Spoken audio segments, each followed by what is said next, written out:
อยากจะหวนเวลาเพื่อแก้ไขเรื่องราวที่ผ่านมาเรื่องราวที่มันค้างคาจะได้ทำเพื่อวันนี้บ่เสียใจหากได้แก้ไขมันวันนั้นเจ้าคงบ่จากไป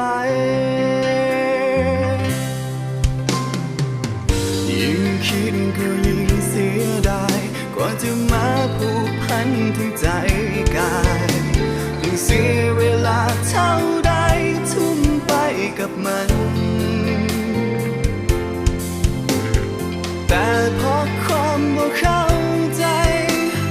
เพียงเล็กน้อยเท่านั้นที่แยกเขาจากกันจนมันต้องปวดใจต้นเหตุเป็นเพราะสองเฮานั้นบ่ยอมใจอ่อนบ่ยอมงองอน